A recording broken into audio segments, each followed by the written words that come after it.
Hello, and welcome to this week's episode of Traveling in Time. We're going to be traveling back to 1914, the beginning of World War I. World War I used trench warfare as a defense tactic. Trench warfare utilized the digging of thousands of miles of trenches and resulted in stalemates everywhere. The German trenches were considerably better with electricity and new technology, while really the French and the British had counted on the war lasting only a few months, and so their trenches were pretty bad condition. We are following this soldier toward the Western Front. There were actually many different lines and trench fronts, with the front line being the one he would storm into no man's land. Daily lives went something like this. There was always rum in the morning because water was difficult to get a hold of, and then they would have daily chores after their unofficial truce at breakfast. Their daily chores were to keep the trenches clean, so there was something like replacing sandbags or draining out water from the trenches. They also had patrols in places like no man's land.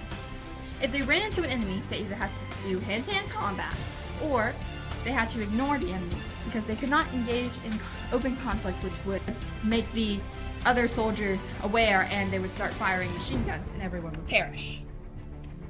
Now, they also had sentry guard roles where they would stay awake for usually 2 hours so they didn't fall asleep. But if they did fall asleep, they would die from the firing squad because they weren't supposed to sleep on guard.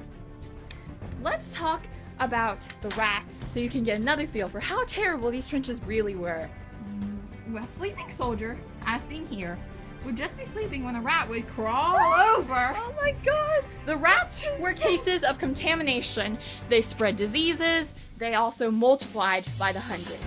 Lice caused trench fever, which would last up to 12 weeks in recovery, pain, and horrible fevers. 10 weeks in, 2 weeks to go. Hold on now.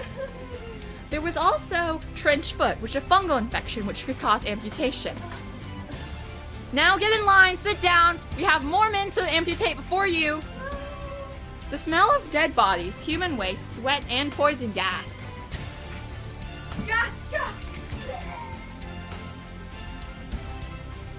was what made the conditions even more terrible. The trenches of World War I were infamous for their miserable conditions. Many lives were lost and many men knew they were never coming home. I'm never gonna go home.